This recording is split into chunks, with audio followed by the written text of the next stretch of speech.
Hey everyone, welcome to another ConferZoom tip and trick video.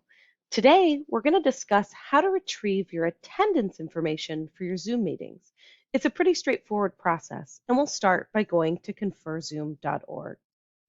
So once we're at ConferZoom.org, we're going to click on the Sign In link up in the top right. Use your Hartnell email address and the Zoom password that you set up to sign in.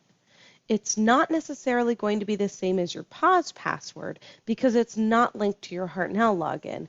But if you don't remember your password, you can always click the Forgot Password link on the login screen to request a password reset email.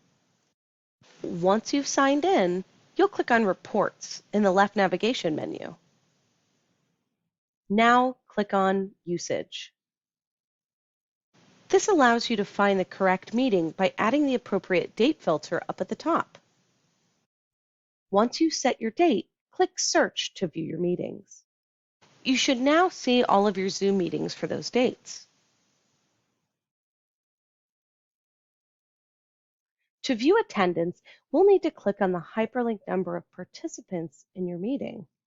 If you don't see that participant's number on your screen, scroll to the right, or just get rid of the columns you don't need by clicking on Toggle Columns. That's what I've done here. I just wanted to see my meeting topic, the dates and times, and the participants. Let's click on the blue hyperlinked number of participants. We can immediately see who attended and for how long. You can also click the checkbox next to Show Unique Users. This will limit the duplicates from people who called in, but you still may need to clean up the data a bit. For example, when meeting participants call in, they don't always key in their participant ID. So Zoom may only show a phone number for those participants. So you may need to reach out to your Zoom meeting attendees if you're not sure whose phone number it is. Once you start taking attendance this way, you'll get into the habit during your meetings of asking people to identify themselves if they call in and only a phone number is displayed. To further clean up this data, you can export it into an Excel spreadsheet on your computer and manually edit the file that way.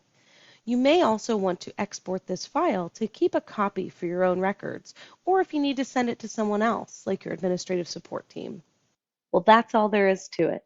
To review, we logged into ConferZoom.org, clicked on the Reports item in the left navigation menu, clicked on Usage, found our meeting, and clicked on the blue hyperlinked number of participants to view and export our attendance spreadsheet. For more tips and tricks, subscribe to this YouTube channel or go to hartnell.edu/pdc for more information. Thanks for watching.